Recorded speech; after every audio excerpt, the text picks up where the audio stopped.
you all for being here, despite comments on my topic being dry. So what's my topic today? And I promise I'm going to try to make it easy on you guys and ladies. Making sense of Salesforce consent management data model. But first let me introduce myself quickly. So today I am a Salesforce solution architect at the Adego Group. I am 8 times certified and 5-star ranker on Trailhead. I am the Lyon Salesforce Saturdays co-leader. I also am the Lyon Salesforce Women in Tech community group leader. I am a social builder Salesforce mentor. I did receive this in 2022 at the World Tour, and I am the organizer at this event of the Golden Gap. And yes, I have time to sleep at night. So let's start. Question, but why? Why do we need to care about consent management, and what do we need to care about the Salesforce standard consent management data model? Why? That's not shiny automation, right?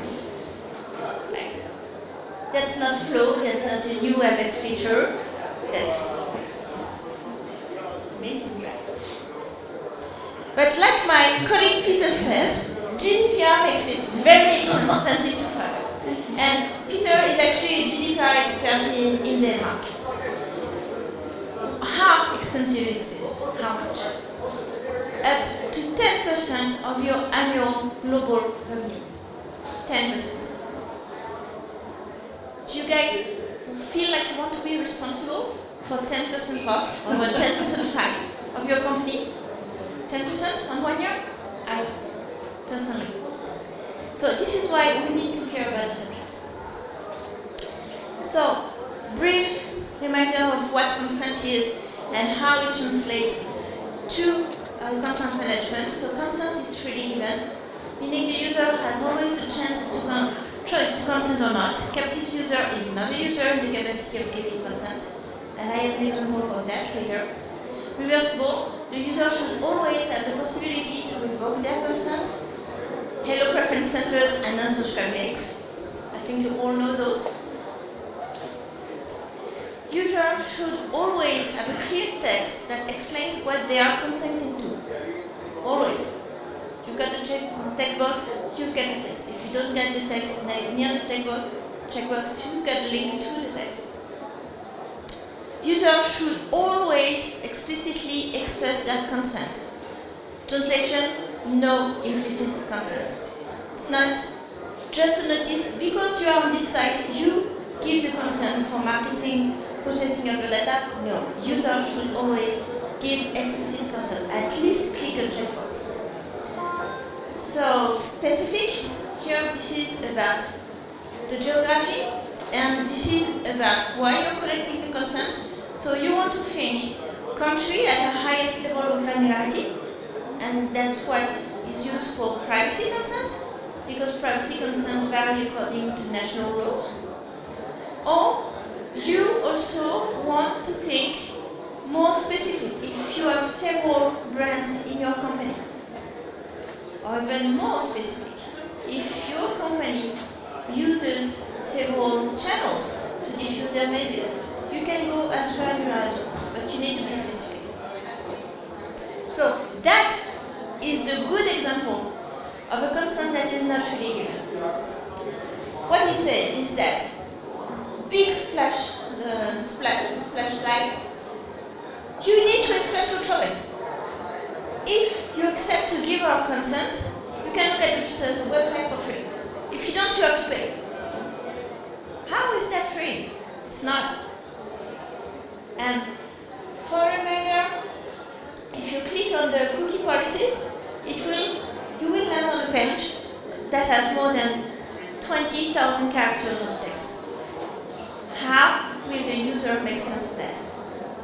They won't. They won't. So this is a good example of a bad practice. So today we are talking about consent management. We are not talking about data privacy. If we want to it quickly, data privacy are an absolute right. It's been given to European users by GDPR, to American users by various laws, and it's been implemented everywhere around the country. It's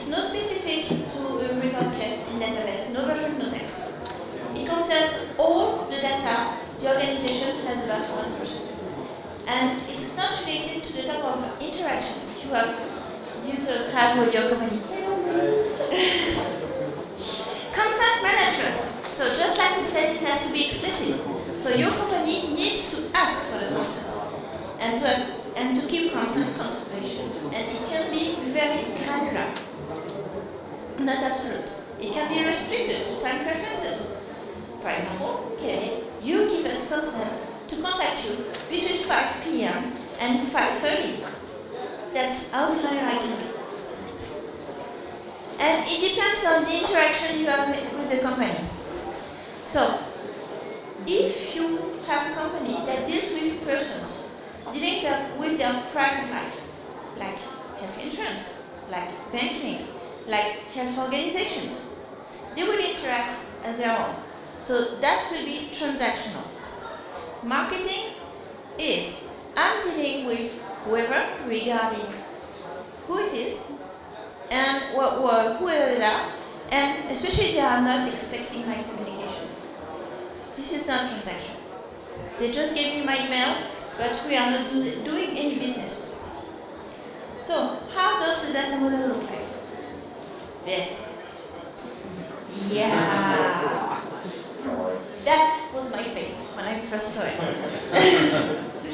I mean, really, it was in 2020. But let's break it down. And what we're going to see today are the main objects, not all the objects. The aim of this presentation is to ease you all into consent management. So, individual object. Any idea why I did put ET on the slide?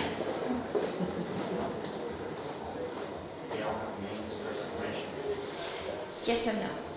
Individual object has aspects of context, but it's not really context. It relates to a person, and it relates to all the ways that person can express their data privacy rights. So, right to be forgotten, right to ask for the data to be modified, right for the data to be transferred, right to ask not to process the data. And that's on individual. An individual is related to person account, user, leads, and contact. So, human qualities, but not good.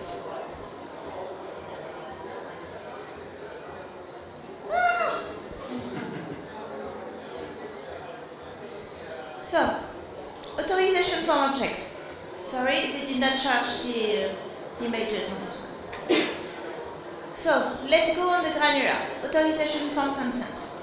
Basically, this is the record that says that person has clicked the box regarding that text that day. If you go higher, you've got the text. And then, if you want to only store the version, you've got authorization form. I'm hoping the movie posters will load. The relationship with the individual is on the form. The relationship with the individual object is an authorization from consent. So, while it's loading, authorization individual has lookup relationships with, no, it's not lookup, it's metadata relationship with all the consent objects. Why is that? Because if you want to delete a contact, a lead, a person account, it has a master detail relationship with the individual. So it will delete the individual and it will delete all the child objects. And it makes the rights to be forgotten easy to process. So, data use purpose. So, here there was a beautiful poster of the series Suits, but it didn't load.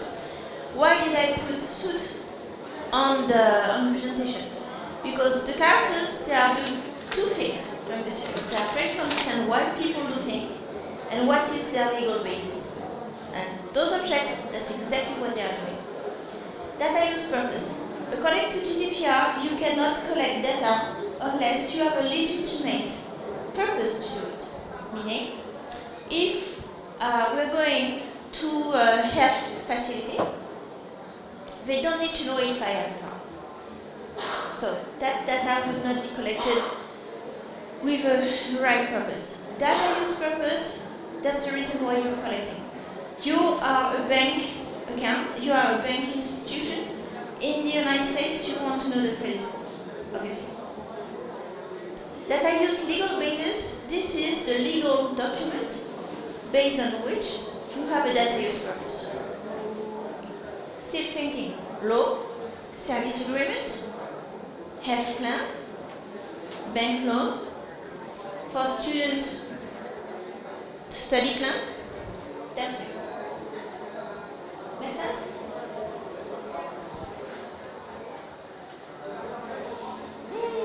Sorry.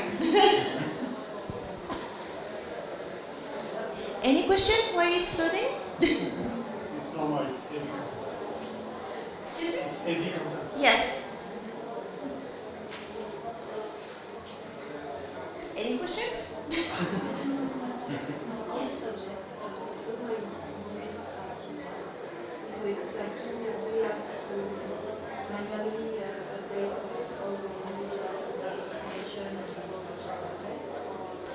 So you can do it, but in practicality, the people who manages those objects usually is the data protection officer in your company. What we do in big companies that those objects are updated via API. So contact points. Bear with me, those objects are easy to remember.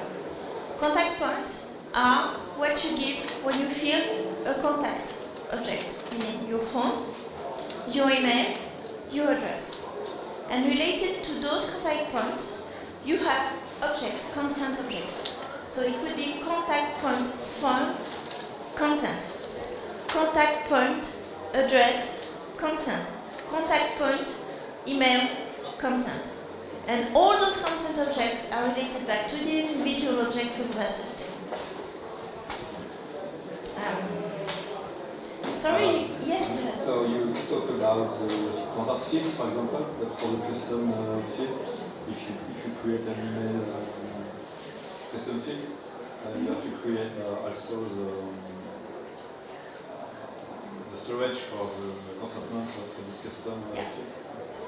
You create as many emails as you want, but just like we saw, the consent needs to be specific. So one email, one consent. One field for email, one consent? No. One yes, email? Yeah. It's a conception. Yes. It's one email, one consent. For example, when people are looking for jobs, sometimes they like to separate their applications. And they give one email for one type of company and another email for another type of company. But if you're like my company, Adeco, we have many brands. So it's very likely that we have both emails.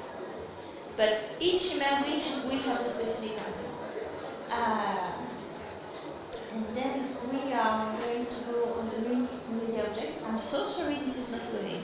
This was not foreseen. Any questions? So you said at big companies, these objects will get updated by API. Yes. What system is typically the master of this information? So, in my presentation, the use case is Salesforce as a master data. So Salesforce as a master data, it has pros and it has cons. Let's be honest. If you want to touch on that, you use Salesforce for content management if you only use transactional email, because your users will be able to send emails from Salesforce. That's it. If you want to do marketing email, you need other functionalities that Salesforce do not offer. And you need also security and you need email management. So for B2C that would be Marketing Cloud, for B2B that would be Pilot, but where it's complicated is that both have their preference centers, also. Both collect consents. You can buy via both put and subscribe links in emails. So it means that when you collect consents via Pilot or via Marketing Cloud, you need to sync back those consents. Okay, so these marketing platforms will be the master. It depends. It really depends. So it depends on your use case. It depends where your users are. And it depends if several, it depends if several users can reach the same client or customer. If you're in that case, which is our case, you are in trouble. So, communication subscriptions. Sorry again, all my image is not good. Here we are talking about what the company is sending. So typically, I'm taking the business I know. We are sending transactional emails, and we are sending campaigns. We are sending campaigns to clients who are candidates. We are sending campaigns to candidates for them to apply for jobs that are posted by our clients. Yes, it's loading. So, communication subscription. We have the communication subscription consent, and then you have the communication subscription timing, meaning on those objects, the clients and the candidates and whoever gives consent can give a timing preference. They can also give a channel type, meaning I want to receive your communications via email, via WhatsApp, but then via SMS. And then the communication subscription, that could be your type of media. So I did put the movie poster, The Devil's Work Prada, because they work at Vogue. And this is a communication you need to subscribe to. Still, you have the communication subscription consent. That object relates to the individual object via master step. So, how to tackle the concept management project? We need to ask, you guys need to ask 4 questions. What does your client want to do? Track consent, track data privacy, reasons to store the information, subscriptions, how and when to contact the consent giver. Just like you said, we can have multiple touch points. We can have product, we can have marketing cloud, we can have digital apps, we can have websites, we can have events, we can have multiple touch points. So, who is your consent giver? That's something you want to understand. Is it a human customer? Is it a client? Because if it's a human customer, you will have to build a UI and a form where you gather consent. If it's a client, you can gather consent by phone and then send an email for that client to confirm consent. Because consent is always explicit. Is it a partner? That's not the same consent, or is it complicated? Because the people you are talking to are all the same, all know the same. So, who will log in your consent? Is this a human user? API, still mixed, still complicated? And what's the granularity of the consent you want to share? Are they global consent? Like global consent that someone tells that he or she likes to be contacted via email for your company, for all your countries, for all your brands? Or is it a different consent type? What does your client, what is your use case? It's something you want to know. And because it makes things very complicated, you need to think country, brand, channel. Those are your main segmentation goals. And sometimes it's even more complicated. When you have several brands in one country that are competitors and they use the same channels. So those are all the points you need to ask. Then considerations, miscellaneous. On standard consent object particularities. They do not against storage. And their history records do not count neither. Which is big because when you are a B2C company, you gather millions of consent. And millions. You don't want that against your storage. Never. They are queryable. So you can do SQL queries in them. But it's very difficult to use report builder on them. We've tried. Do not email and has updated feeds on contact are not shortcut. For those using product, anyone? You know what it means? So, if you are using Salesforce standard consent management object, it will be in competition of those two fields. And you need to find a way to disable the users to use those things. And those objects are considered as custom objects in product. Integration Salesforce Pardot is only in read-only mode, and you need to use API ETL for flowback, just like we were saying. Yes. So inside Salesforce, what you need to ask: what are the reporting needs, and how are you going to do? Your consent design: do you create one record for one specific consent, or do you record all the possible values of a consent on a single record? Consent versus preferences. Channels and timing can also be recorded as preferences. You need to ask business what they need. That's very important. Who is going to own the consent records? Remember, we said millions of records. You need to think about that. Life cycle of a consent record. Where do they come from? Where do they flow to? Authorization form versions management. How to synchronize the versions across all systems. Yeah. Consent management, there's at least 4 departments in your company that needs to be aligned. Sales, marketing, legal, product, and or IT. You need to make sure that everyone is aligned and everyone knows what their duty is. And that's very important. POC, proof of consent, that's a magic word. You want to prove that this is working. Business struggles to understand what will the final user experience be. You need to POC and demo your design. That's really important. So I got questions about that like 1 month ago in Casablanca. Is it all worth it? Because that's a lot of work, let's be honest.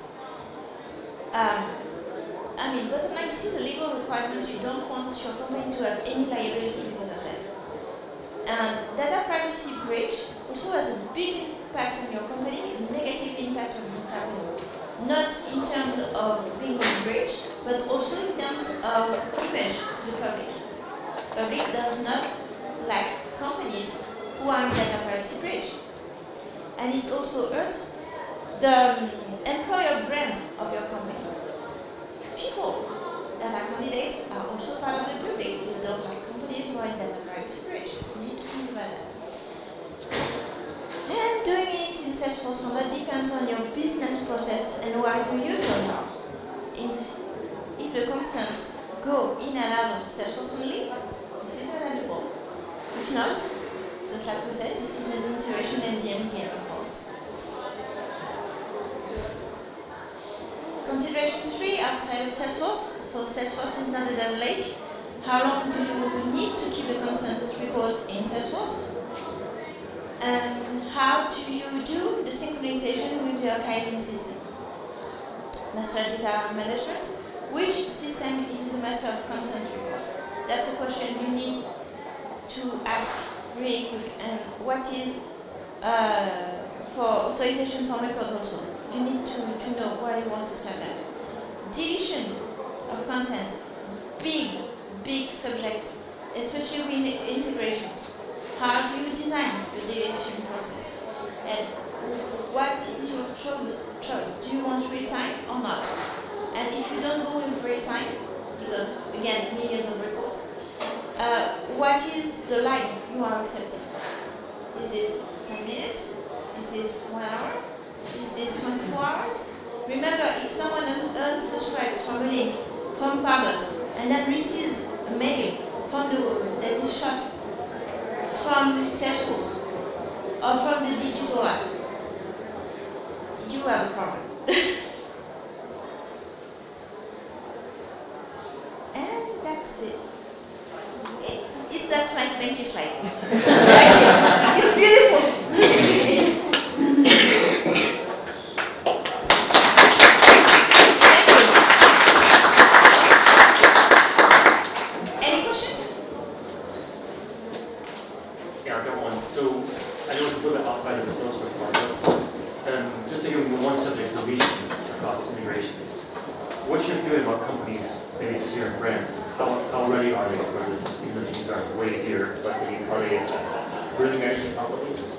They are trying to. I cannot give you more details, but they are trying to. Yeah. Okay.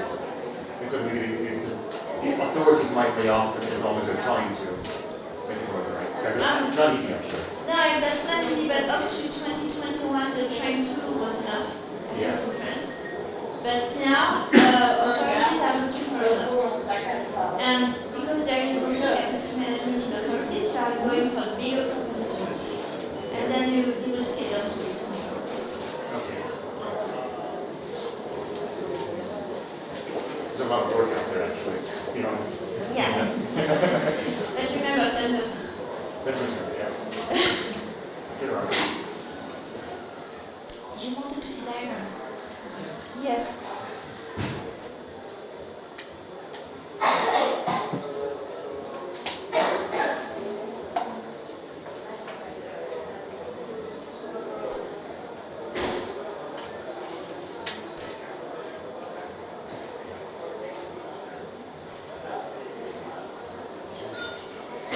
Yes.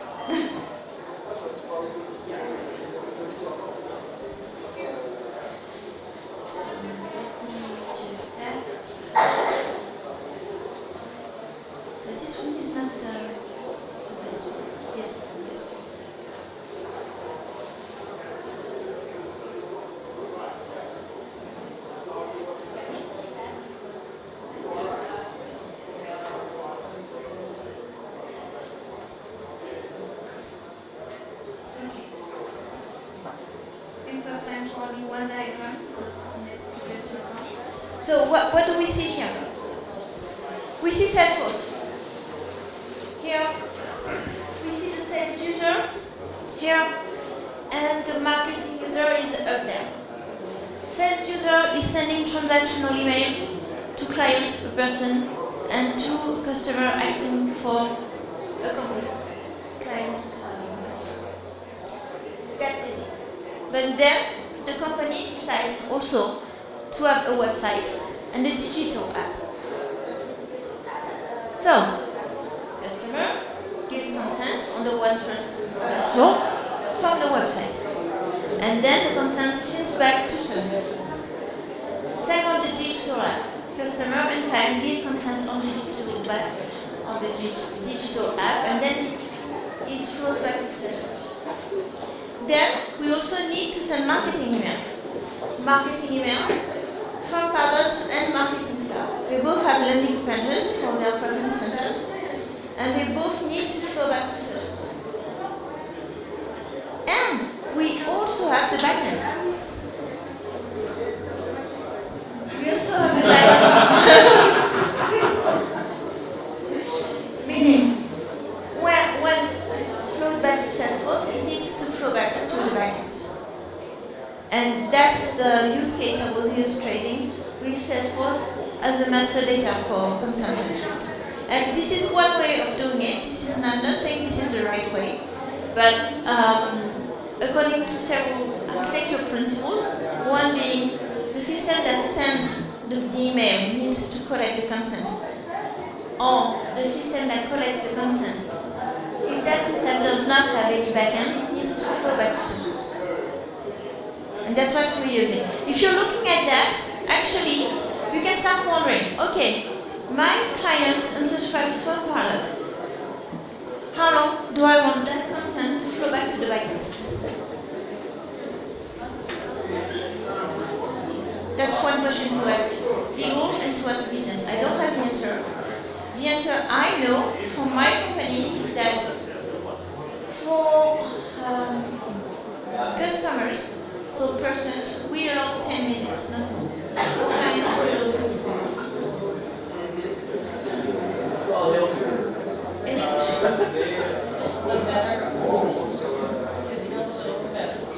Thank you.